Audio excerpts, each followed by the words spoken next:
What's up, everybody? This is Julie and Kathleen with another episode of my favorite episode of. Today, we have a very special guest. Very special. Kathleen, hit me with the introduction. This is Gelsey. She is a viral girl right now. We got a famous person. She is fame. And you're also a stunt woman, actress. You were on Cirque du Soleil as well, right? Yeah, that's right. That's awesome. I would have loved it if you were like, no. Yeah, no. I did my research. No, that's so wrong. I don't know who you're looking up on Google. No. So you went viral on a Beetlejuice video recently, which, Matt, you can probably play some sort of clip or something Or like share to jog their memory. Share it on our Instagram. Yeah, I know, but then they'll be like, "Ooh, that viral Beetlejuice video." Yeah, they just envision it in their head. My dad and I recreated the Deo scene from Beetlejuice, but just the two of us. So we play everyone at the dining room table. Wait, but really? It's just us, yes. like changing costumes. Did you not watch it? I watched it, but I was like, "Wow, they're quarantined with a lot of people." It's exactly how my brain No. went. It's. Oh my God, that's amazing. It's just the two of us. But the only time you can really tell is when you do like the outside shot and it's like you like where it's supposed to show the whole table and it's just you two. But you and crushed it's just it. Us, yeah. You crushed it. It was so good. How did you have that yellow outfit? That's one of my questions for you. So to start out, before we even get into today's episode, if you have no idea what we're talking about, check it out on YouTube. You would type in Beetlejuice, Deo, a father-daughter dinner during quarantine, and you'll find the video. It's fucking awesome. Yeah. I watched all of your videos, and I need to know how you have outfits that tie to these movies. Where are you getting these outfits? What does your closet look like? I need answers. Yeah, I've gotten a lot of those questions. Like, you just, like, we have, like, the Egyptian sarcophagus, and people are like, that was just lying around your house? I'm like, yeah, that's just my family. And then, I'm at home right now. This is the house I grew up in, and so I have my closet and my mother's closet, who, it's funny, we're talking about Schitt's Creek today. She's nothing like Moira, but just the elaborate wardrobe she has, I'm like, yeah, that's kind of like my family and my mother, and, like, we just have, I don't know, it's just our clothes. I'm also a big pinup enthusiast, so I have a very big vintage wardrobe as well. We just have a lot of stuff, I don't know, and wigs for no reason. Oh my God, do you want to awesome. plug your YouTube channel as well? Yeah, I would love to. Look up Gelsey Laurie, Gelsey Laurie, Laurie, and there you'll find we did a recreation of the Time Warp from Rocky Horror. My mom just came home and we did Sandra Dee from Grease. That was a lot of fun. That was my favorite one because I love Grease. I actually said to Matt, I was like, I think you inspired me to be Rizzo, but in that scene for Halloween this year. Yes, that'd be awesome. Because I don't know how I haven't done that yet. I mean, honestly. That would be a good Halloween costume. Yes. Yeah, but that's amazing. So everybody go watch her videos. Yeah, they're so good. Her dad is hilarious. Oh, God, your dad's great. He's cracking me up. Yeah, he was cracking me up in the Grease one with, like, his wig on top of his wig. I know, yeah. And the funny thing is when we did all of my single shots as Rizzo after we did the girls group shots. And so he was filming me. And the whole time he was filming me, he, like, left his wigs on. And it was after I was like, hey, you could take those off. That's incredible. That's amazing. And it just so happens that in the Beetlejuice video, Catherine O'Hara's in it, which is a great transition into our episode, which is the best show ever, Schitt's Creek. Yes, it is the best show ever. I know. Season 5, episode 8, The Hospies. Oh my God, a great episode too. I mean, A Little Bit of Alexis is like a phenomenon. It's like on my Spotify and listen to it constantly. It's amazing. I laughed out loud so hard. I think I like had to pause it, and I hadn't had that kind of a reaction. That's why this episode popped in my head. I was like, I was hurled over on A Little Bit of Alexis. So have you been watching for a while, or did you just get on the bandwagon like the rest of the world? No, I've been watching for a while. It's I'm jealous. Like 2 years ago. It was like when season 2 came out, I started watching it. I saw it on Netflix, and I'm a huge Eugene Levy and Catherine O'Hara fan. Like, I love all the Christopher Guest movies. So I saw them, and I'm like, what is this? I have to watch it. So I, like, binged season 1 and 2, and then I would, every time a season came out, I'd be, like, waiting for it. So, yeah, I can officially say I watched it before it was a big mainstream hit. See, that's what sucks. Like, I just got into it right in the like before quarantine, so I binged it really fast, and then I just watched season 6 during quarantine, and now I'm like, damn it, I hopped on the bandwagon too late. Now it's done. Yeah, I know. You got to like spread it out. I'm like to a point where I am ready to go back and rewatch it because it's been so long since I've like seen season 2 or 3. And Julie, you watch it, right? So I wasn't watching it like when everyone else was watching it because for some reason I found myself binging shows that I've already watched and like not trying new things. But one of my good friends recommended it. She was like, "You're going to love it." So I started it, but I'm only on season 1. And I was telling Kathleen and Matt that I like recently became like over watching TV, and now I've just been like reading books all the time. So it's been put on hold, but She thinks she's better than us. No, I don't. I don't know like what it is. It's just like I've been way more into reading than watching TV. But I'm going to bounce back, especially because after watching this episode, I think David might be my favorite character from any TV show I watched. He is the best character. He is so funny. And that's only coming from someone that's watched like 7 episodes total, including this one. And that's funny though, because this isn't like a David-centric episode either. There's it's like not. Yeah, there's a plot, B plot, and C plot, and they're all. I was trying to figure out which one was the main plot, and you have to go with the cabaret stuff because it's a little bit Alexis, and that's one of the best things of the whole series. But this is like a pretty spread out episode where it's like there's not like one main storyline happening the entire time, and David's not really that featured in it. Honestly, it's more Patrick just being nervous the whole time. Yeah, that's what I watched it today again, and I almost was like sad that I was like, oh, like this is one of the best episodes because of Little Bit of Alexis. But I'm such a Moira fan. I'm such a David fan, and I was like, they don't really shine to like some of the episodes are just like they just are the number one, and the lines they have, and it just killed it. So I was like, oh, it's like missing that, but to be honest, I can't pick my favorite episode. Like, I was like, I know it's Schitt's Creek, but I have no idea what episode. Anything would work in this show. It would, yeah. I could talk about the show for hours. I could dive into each episode. But Moira was actually like hysterical in almost a different way this time, because when I first watched it, it was like Moira was like, it almost seemed like she didn't want Alexis to do it because she was jealous for some reason. So then when Alexis actually kind of bombs, it's hysterical. And then that Stevie moment at the end feels so different than anything Moira would have actually done. And she kind of surprises you by showing up at Stevie. So I'm like, this is a really interesting Moira episode because I felt like it was different than the rest of the episodes she's been in. Yeah, I totally agree. You never see like Moira take on the motherly role. Like she's just so conceited in this and that. And obviously right now it's like her number one focus is finding a Sally for Cabaret. But what she says to Stevie and how she approaches her, it's like you see this very touching side, and Stevie's very fragile. And this is kind of a pivoting moment for her and her character and life development. I just think it's such a touching way to end the episode. But then of course she does such a Moira thing and sees that she has wine already and takes her bottle of wine that she brings as a gift back, which I love. Good. Like those kind of details, I'm like, that's why they're geniuses. It's like nice to see those sides of these characters. Right. So there's going to be people who haven't watched this show, but specifically maybe even this episode. So why don't you walk us through what this episode is about? Yeah, this episode. So the town has decided, well, Jocelyn, who's the mayor's wife, has decided to put on the musical of Cabaret. And she actually ends up having Moira help her. And eventually Moira takes over the show, of course. Mm-hmm. But so they need the lead of Cabaret, Sally, and they don't have the lead cast yet. They can't find anyone.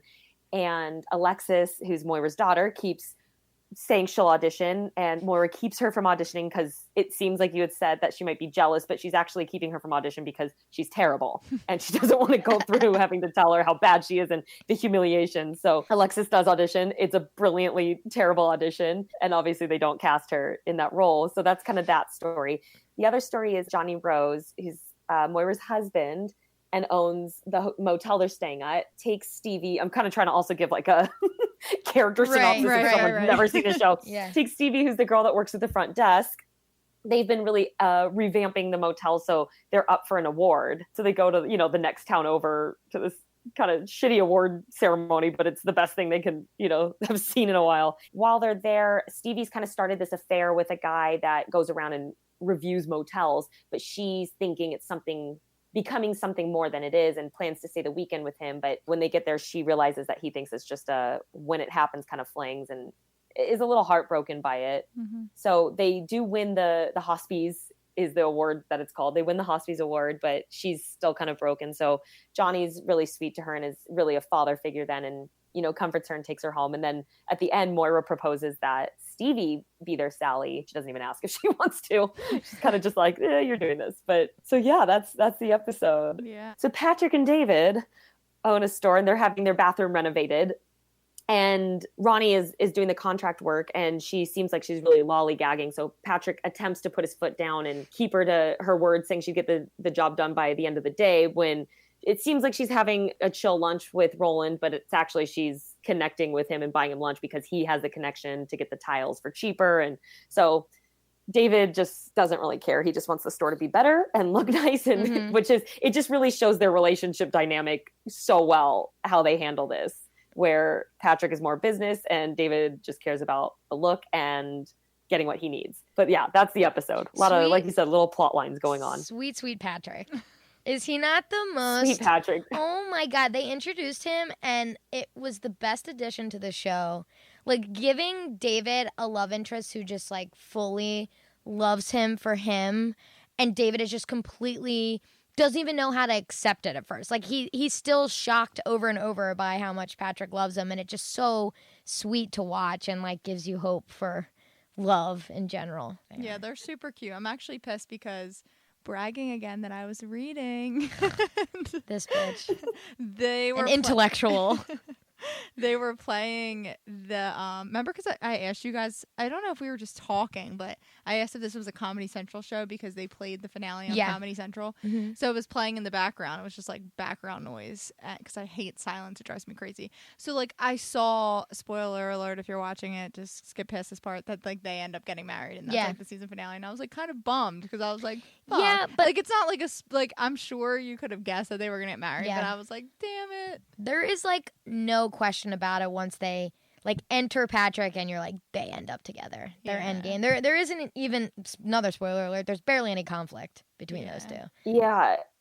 There isn't really conflict. Like they have these are all spoiler alerts. Like when you first find out that Patrick was engaged to a girl and those little kind of speed bumps but the speed bumps they hit, it's like that makes them stronger. They come together. Him coming out to his parents, which I thought was one of the sweetest episodes. Yes, loved that one. I've like cried so many times in the show, which that's hard to do, to make me laugh so hard and then have the same show make me tear up. That's a skill. Like when he proposed to him, I was like waterworks and I was like, oh my gosh. Yeah, I mean, I feel like they're so genuine. I'm like that with like The Office though too. Like there's like totally episodes that like crack me up, and then like I think it was Angela and Dwight's wedding when like Michael comes back. That's the finale of the series. God. Yeah, that's the finale of the series. And he's just like looking at them like proud, like a proud parent. Yeah, I'm telling you. So Gelsey, did you watch? You've seen all through season 6 too, right? Yes. So did you watch the Schitt's Creek farewell episode where it's like cast in the crew? Oh my gosh, it's excellent. It was so good. It's excellent. Oh, it was incredible. Yeah, I was laughing and crying, and just I love it when shows do that type of thing because it shows you like how close knit they are behind the scenes, how much detail goes in every single decision they make, whether it's like fashion or whatever, which is funny because I'm wearing an Ooh David shirt right now, but like when I watched this episode, I almost bought the nonchalance shirt he's wearing. Like I almost bought it because it's excellent. And then I went with the Ooh David instead. Like literally during this quarantine, I was like, I need that nonchalance sweatshirt. Like Why I didn't need you it get it because I got the Ooh David. I was like, I feel You'll like get it. I feel like I know you're I gonna will come back in a couple weeks on a Sunday. Now that I'm speaking it into existence, I have to get it. I bought an Ooh David t-shirt for a friend for like a going away party last year. I think she was leaving work, and I'm really surprised I gave it to her because I told her, I was like, I almost kept this. Yeah. Oh, that's I still need to get one. When you buy someone a gift and you're like, I kind of want this for myself. Yeah. I know. I've kept stuff before. Yeah, I'll find them something different. So have I. Yeah, I'm definitely guilty of that. So let's talk about, obviously, the best thing, I guess, about this episode is Alexis's audition. Yeah. My note is that it's like the most hilarious, cringeworthy thing I've ever watched in my life. Like when she's like doing like the like drop down and get your eagle on, like. Yup. It's and like opening while she's like down and like opening her legs in the Oh my god! like Yes, I'm a little bit single, even when I'm even not. when I'm not. Yeah. Matt, you have to put the clip in. Hi, my name is Alexis Rose, represented by Alexis Rose Talent. Okay, what are you going to be singing for us today, Alexis? I have chosen to perform the title track off of my critically reviewed limited reality series, A Little Bit of Alexis. Ooh. Feel free to sing along if you know the words. Okay.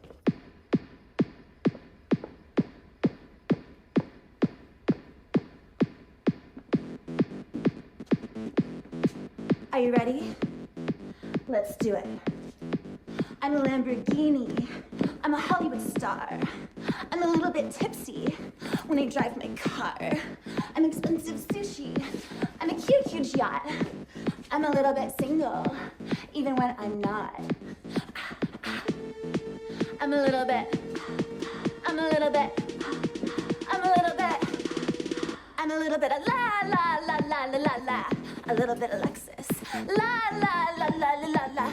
A little bit Alexis. Okay. La Yes. la la. Wonderful. So it's the best because Annie Murphy actually wrote the lyrics with her husband. So they produced the whole song. Dan Levy like let them do it, which is fucking amazing. And she was like, I'm just gonna take a stab at this. Like apparently she read the script and it just said Alexis sings A Little Bit Alexis, and she was like, can I write this? And he Oh was my like, God. okay, give it a shot. And then they produced it, her and her husband, and someone else like produced the whole thing. It is fucking hysterical. And it's only so like good. 60 seconds in the Yeah. show, but there is a full Oh, song. there is? Yeah. It's on It Spotify. actually reminded me of like a Britney Spears song now. Wait, like today. that's funny though because they said "work bitch" is what they were Yes, that's listening what it to on a reminded- loop. Yeah, that's what it reminded me of. You better work, bitch. yeah.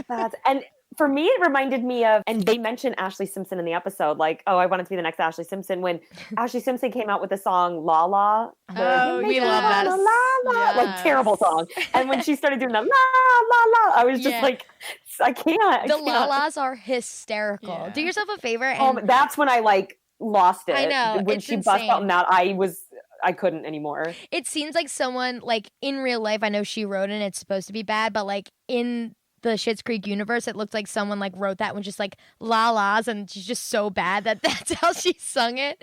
It's fucking hysterical. But you have to YouTube her and Kelly Clarkson doing it on the Kelly Clarkson show. Oh, I really? saw that. Yeah, Kelly does like a little bit Texas. Like she adds her own lyrics, but they both do yeah. it like at the same time. It's funny. I was cracking up at the part where, like, after she auditions and she leaves, and Jocelyn's like, I thought the apple didn't fall far from the tree. And Myra's like, different orchard, Jocelyn. I love that one too. I love when she says that. I love the way she talks. Like, everything is so much funnier because of the way that she talks throughout the entire show. Oh, it's so good. And on the farewell episode they kind of go into her developing her character, and that was all her. Like, the character was written to be this kind of, ex soap opera, whatever, but she brought in the wardrobe and the accent and drawn out like Baby. language she uses, and it was all Catherine O'Hara, which is why she's just a comedic genius. Oh my God, it It's- was so good. And the wigs. She like the wigs weren't supposed to be a thing either. She's Oh, like, that's right. Yes, because she said I just want to wear wigs. Yeah. That's actually funny that you said that, because Matt showed me a scene from like a different episode. He showed me the money makes the world go round scene. Oh yes. They're like secret rehearsing And I was like, what because they happened can't to- rehearse with Moira. They just Yeah, can't and do I it. was like, Yeah. what happened to her hair? And he was like, her hair changes like every episode. Oh, she's a wall of wigs. Oh, it's so funny. Yeah. And she has them amazing. named too, and she calls them her and she, and like it's. She cares Oh my about them more God. than human beings. When they're at the Hospies and Stevie and Amir are like having that conversation that like, you brought up previously, where like she thinks it's more serious than it is, and he basically like shuts it down and like says like, we're not serious. Yeah. And then they announce that they won, and she's like all caught off guard because of that. And Johnny's like, look at her, she's stunned. Yeah. It is good, and I'll tell you, like, it's a little heartbreaking because Stevie, I know you haven't seen the whole series, Julie, but Stevie's like she has a tough exterior, and she's like David, where she doesn't want to admit that things bother her. And so this is like a really kind of actually heartbreaking moment. Like, she was Yeah. getting a little vulnerable, and then he just shut it down. And Johnny, like, taking care of her like she's a daughter and being like, let's just get out of Oh, here. it was It's so sweet. Yeah, it was super so sweet. sweet. She's such the like normal one in the show almost. Yeah. Like she's like kind of your consistent, like even in the Yeah. town everyone's kind of crazy in small town town, just characters. And she's just very consistent, but she's the underdog as well. So you're kind of like, finally things are going somewhere for her and you're like rooting for her. And then that happens and you're like, fuck. Yeah, it was sad. But it builds up to the cabaret episode so much more where like I teared up when the season finale of 5, when they do cabaret and she sings Maybe This Time. I was like, I'm crying. 100%. Cue the tears. Oh, it was so good. You just feel for her so much. And yeah. I also was cracking up at the scene where Jocelyn like tries to secretly tell Alexis she didn't get the part by like dropping the chocolates off, and she catches she's her. like, I see chocolate could be misinterpreted, or and she's like backtracking, and they're like trying to explain that like they didn't pick her and they want to go for someone else that like needs that boost of confidence. And she's like, so you picked no one over me? And I love that line too. I wrote that down. Yeah. And Myra's like, that would be a Jocelyn question. And she completely just stabs Jocelyn in the back. I know. Oh my God, it's so She's funny. Like, and then the minute they offer her the Kit Kat dancer and she's like, oh great, she's like, yes, we've decided, and she like flips over and walks back to Jocelyn. Yeah, she was like, that's such a nice thing that we would do for you. Yeah. Whereas, like, are we celebrating something? Like, acting like she has no idea what's going on. This is a good Moira episode. Her, especially like mid a little bit Alexis, you see Moira kick Jocelyn underneath the table, and it's just like so funny because it seems like she wants to be secret about it, but like it's just like a gigantic heel kicking her under the table. It's so funny. But Alexis is so oblivious.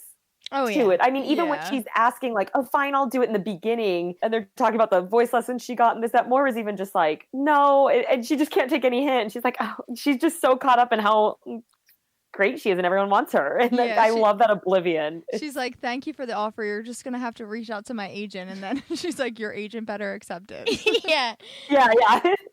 I'm really glad. She's like shitty double wink. Yeah. I'm really glad that this show, because I feel like some people fall off in the first season because in the very beginning, it seems like they're these like rich, oblivious people that they're almost a little bit unlikable and they're stuck in this town, but they pivot pretty quickly and well to be like, okay, we live here, this is our lives, how do we make it better, versus like how do we get the fuck out of here? Mm-hmm. Like, I'm glad they decided to like lean into the town versus being like, we got to do whatever we can to get out. So especially where they end up by the end of the series, it's incredible. The arcs of these characters, like Alexis goes from this like shallow ditzy girl to like one of the most gut-wrenching scenes in the finale, and they're just like, wait, don't spoil it. Please don't. Even I know what you're talking about, but I won't. Yeah.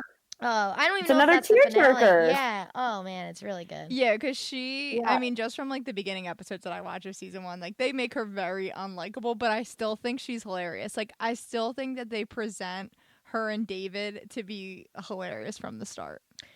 Everybody on the show, besides, I mean, Alexis, David, and Moira, like the way they're acting and their mannerisms are so funny. Just in the way, like Alexis with their little hands like paddling and like everything she does, and David's like faces and his fingers. And oh my God, he always has like his eyes closed. Yeah, and his like mouth pursed, and it's and he kind of but it's hard for me to imagine David, so Dan Levy, in anything else. Yeah. Like, I don't know how he could. I mean, I'm sure he can, and I'm sure he's gonna do great things, but like I'm always gonna think of this character. Yeah, for sure. Yeah, I agree. He will always be David. And my mom and I were just talking about this, how she was like, they do such a good job. Like, they're so different and they have very unique characteristics, but there's a lot of things that they are so similar in. And it has a good, like, you feel like, okay, they were brought up in the same household by the same two people with the same kind of privileges, and their little mannerisms there's certain things that they do that are similar, which I thought was, I don't know if they meant to do that, but it's like, okay, they're brother and sister. Like, it just comes across so well. I love when they're fighting. I think it's the first episode of season 1 when they're fighting over who gets murdered first, what bed they want. You get murdered first? No, you get murdered first. Yeah, they have great chemistry. Yeah. Oh, so good. You know, this show, and they say it, so I don't know, Julie, I don't know if you know that Twyla, the girl at the cafe, is, so Dan and Eugene Levy, Johnny and David are father and son. And then Twyla is the sister. Like, in real life, they're all related. Oh, okay. Yeah, so Dan and Eugene wrote the show, but Twyla, their daughter / sister, is also in the show. I'm like, can you imagine ending this and not being able to like work with your dad and your sister anymore or whatever? Like it's just like the heart of the show. Yeah. I get so sad whenever shows end. I get sad for the actors. I'm like, they did this for 6 years and they're all best friends and now they have to end, and I get like really choked up thinking about the actors. Well, And yeah, because if you think about like them crying at the finale, like you know how like a lot of times like they're like something happens in the episode where like they're all crying, like that's probably tears. real. Yeah. Yeah, like there's no acting there. That's what, yeah, I think the last episode, watching, and also the behind the scenes kind of, but filming it, you could tell like their faces, the way they were emotional as the characters. You're like, that's actually them. Like that, they're emotional. Real tears. But baby. I've done it too. I mean, I've been a performer my entire life, and I've done so many contracts, and some are 6 months, some are 3 years, some, and it's like anything you get together with a cast, you get really close to. And when you do have that final performance, be it on TV or on stage, it's very emotional. You get very close to people you perform with. I can't even handle thinking about it.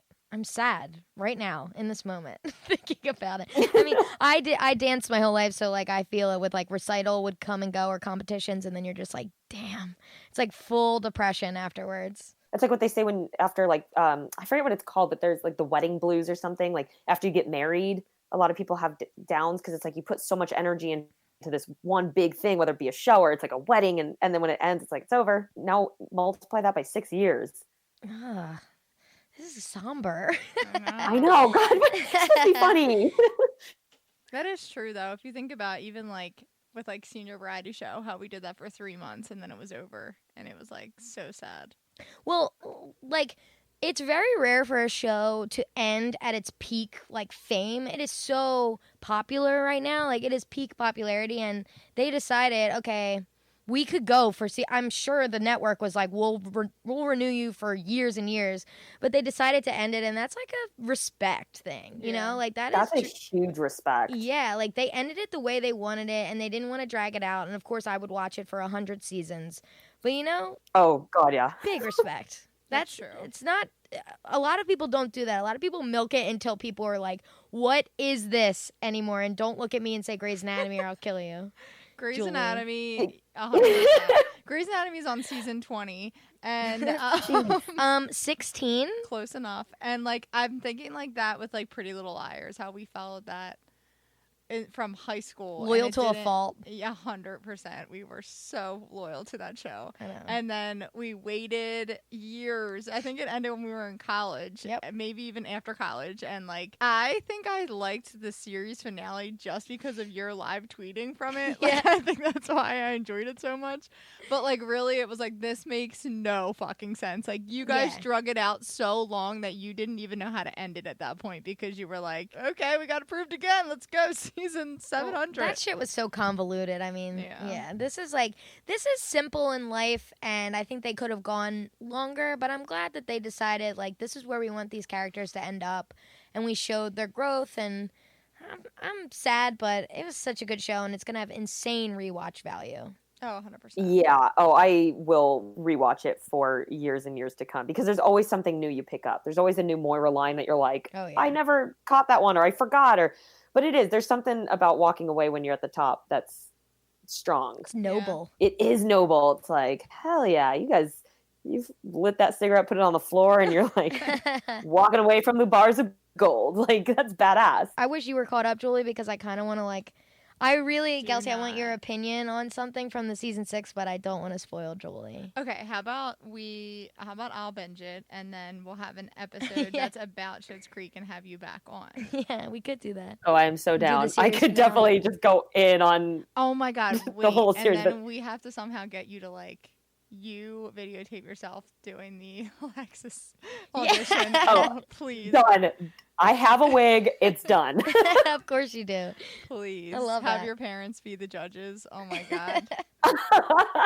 Oh my God. I will- Yes, I love it. Can we also, speaking of the judges, so Moira, every outfit she wears in wardrobe is great, but I laughed out loud when I was watching it again today, because she's kind of in that black and white blouse, and you see it and you're like, okay, it's just very Moira. But when she walks into Stevie's apartment and you see it's like the full black and white tights, and it's kind of like a jester feel, Her wardrobe never ceases to amaze me. Oh, it's so Well, funny. they said That it was outfit like was phenomenal. she does hours and days worth of fittings. Like Catherine O'Hara's fittings are like days on set, and they're like scrappy about how they find their pieces, and like everybody is super involved in the wardrobe for Alexis and Moira. I love that the know. detail. And they said that they even used some like designer, like it's like it isn't a like look like or designer creation off of like a Vera Wang. They're like, that is the Vera Wang, or like they really went, because they would have had all these high designer, you know, the life they had before, and they grabbed the clothes they could. That's what they would be wearing. But it's so, yeah, the detail on the wardrobe is so good. I like TV shows that I call my visual porn, and that's why I like a lot of time period pieces, because it's like the set design or hair and makeup, but this one definitely checks that box of the visual porn for me, because the wardrobe is just phenomenal. Yeah, they said they pretty much like the fashion is up there with the dialogue, like to the detail. It's just as important, fashion and dialogue, which is insane because that's not how other writers are or creators are, and I think it's special. Yeah, no, I love that. And I love that in the farewell episode when they're talking about when they first created it, and Eugene Levy finally said he would do it with his son, but he's like, okay, we need to spend, I think they went over a week just on character development. He's like, well, let's start writing. He's like, we're not done. We need to know every single thing about each character. And that detail, it's like, we might not see it, but for them to know that just plays on how they would play it. And it's, again, I think it's just the detail in the show is what makes it top notch. A Little Bit Alexis was, and the like the critically reviewed reality show, like short stint she had, was something they wrote for Alexis originally. Like that was in her background. Who knows if they were ever going to actually use it. But then once the cabaret like auditions came around, they were like, okay, now we have to use, like, she had a reality show called A Little Bit Alexis before they even wrote any like dialogue, which is amazing. Yeah. I love it.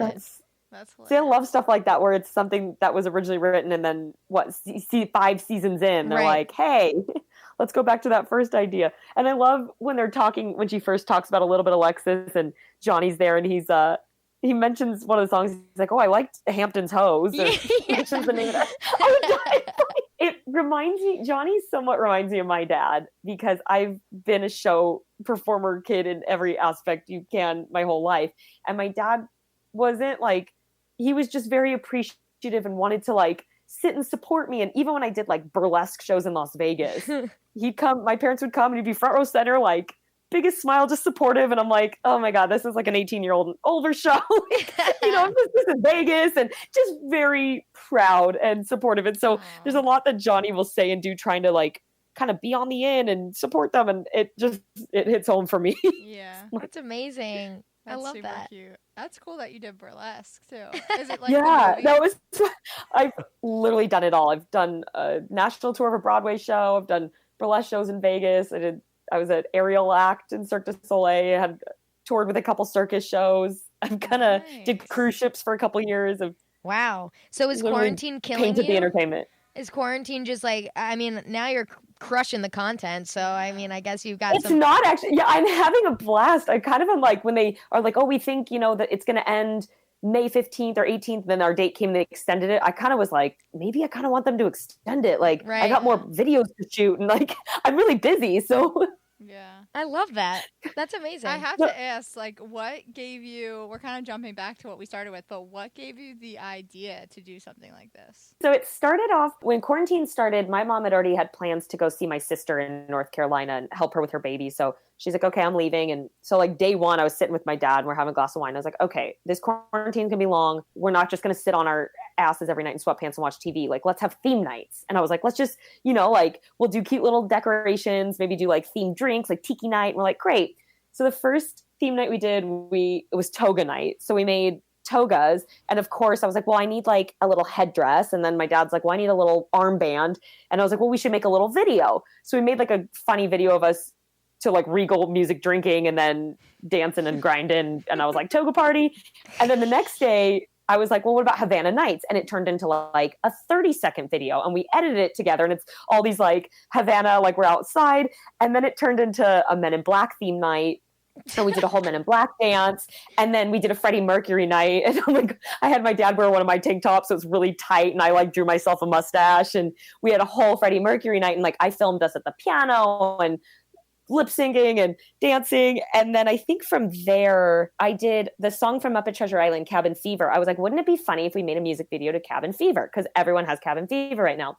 So then we did that. Oh, and then we made a film noir little short. That was the theme night. And I was like, I'll write a scene. And it got out of hand. So from there, it just got like, how do we top that? And then we did an Egyptian thing. And then Deo was the first one. I was like, what if we just recreated this scene? My dad's kind of like, oh, I don't know if that would work. And I was like, no, trust me, I think it'll work. And it worked. And it just went viral on Facebook. And we got to like over 400,000 views on Facebook. Wow. And then Facebook shut the music off because of copyrights. And I was like, damn. And I was like, God. well, there that goes. So I threw it up on YouTube. I had like 30 followers on YouTube maybe. And I only had like my demo reels on my YouTube. Threw it up on there, kind of forgot about it. We kept making videos and they would do well. And people like loved them. My friends were like, this is great. And then out of nowhere, some websites started reposting the Beetlejuice video. And my YouTube started getting all this traffic. And I was like, oh, I don't know how to do YouTube. Like, it's all new to me. And I was like, what is this? I was like, do I comment back? I have no idea. And then it just kind of like, I think like 6 different blog sites posted the Deo video. And then that one kind of picked up its momentum and got all these views again. And then now Time Warp is hitting really big right now. That's the one I'm getting all these comments on. And I don't understand the internet, but... You were crushing awesome, quarantine. though. Yeah. Crushing it. Yeah, but it literally started off as like, let's wear togas and drink and just have like college party nights, basically. Yeah, That's I so love fun. the Freddie Mercury theme. I'm like a huge Queen fan. I would love to participate in that. It's fun. Yeah, I can just get a little eyeliner, make a little Freddie stash. Yeah. I have it's actually on my Instagram. I have like on my highlight reel, I have all of our theme night videos. Oh my On God, my I have highlight to reel on my watch it. Instagram. You can see the progression and where we went. And now it's just like, oh, what did we get ourselves into? Yeah, and now the people want more. Yeah. They're like, keep them coming. And I'm like, shit, I'm exhausted. Like, I legit have had days where I'm like, I feel like I need a vacation. Yeah. I was so tired at one point. And I'm also still training to be a stunt woman. So every day I'm waking up. I do like a 6:30 a.m. class a couple times. And I'm working on martial arts and I'll go train in the backyard. So I'm like doing that when my dad's a doctor. So he goes and works for about 6 hours. And then when he comes home, I'm like, okay, we got to film. And Yeah. so You are Wonder Woman. I know. This is right? insanity. I'm obsessed with you. Yeah. Like Thanks. if I was working out at 6 in the morning, I'd be asleep by 5 o'clock. I feel like. I have an energy drink around too. I definitely am like, oh, I'm tired. So you mentioned that you were on Broadway. You did Broadway shows. So do you sing as well? I do. Yeah. So do we. Luckily that one I never had to sing. I did the We did don't. the national tour of Rock of Ages. Oh, wow. Oh. Wow, you really have Like- done it all. Can you sing us a I've song? done, yeah, my career's like kind of gone all over. It's crazy. It's been great. Yeah, I did that 6 years ago, I think. And yeah, we were fully mic'd. I know all the alto tones to all your 80s favorites. That's Yeah. amazing. Yes, I love it. So much talent. Yeah, So much. We're gonna post your link, and I gotta show everybody I know all these links. Yeah. I can't wait. cool. I'm excited. Thanks. Yeah, we're having fun making them. It's really made quarantine go fast and kind of gave a purpose to it for me at least. Yeah, exactly. Because you just sit there and do Yeah. the same thing over and over again. Like that's what I Oh, feel that like drives my me crazy. quarantine is like. So like you guys are like switching it up and doing so much more than I've probably done the last Super 3 dope. months. I love it. So I love it too. Keep it up. We're now your Thanks. 2 Yeah, we- biggest fans. Yeah, really. You gained 2 fans, 3 here, Matt as well. So Thanks, everybody, you can't see me. I'm doing my little chair dance. yes, everybody go check her out. This is our first celebrity. Big celebrity. We love it. So we're very hyped. Thank you again for joining us. We really, Absolutely. Thanks for having really me. Appreciate it. You will be back for our Schitt's Creek reunion. Yeah, and if you have any other Please, I shows you can't want to wait. talk about, let us know. Yeah. We'll talk to you Come any back. day. Yes. Cool. Yeah, have no, my I sent number? Matt like You 3 wanna different shows, so Awesome. I am always down to talk about Yes. them. Perfect. Well, thank you everyone for listening. Have a great week. Quarantine is almost over, people. Stay positive. Hang in there. It's almost done, hopefully. Be like Gelsey. Do something cool. Yeah. And send Be us your creative. videos. Actually, idea. Watch her video, then try to copy it and then send it to us. Yeah. Yeah, I'd love that. I might be making some sort of wacky Oh my video. God, I I need something to pray. inspire me. So. I pray that you do that. All right, tune in next week for another episode of my favorite episode of. Thanks, guys. Thanks.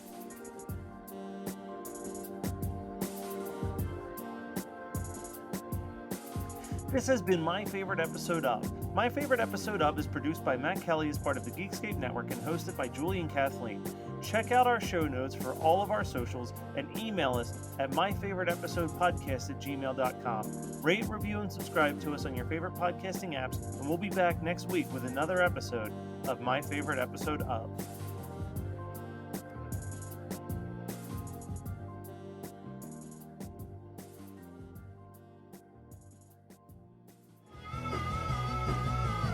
You're listening to the Geekscape Network.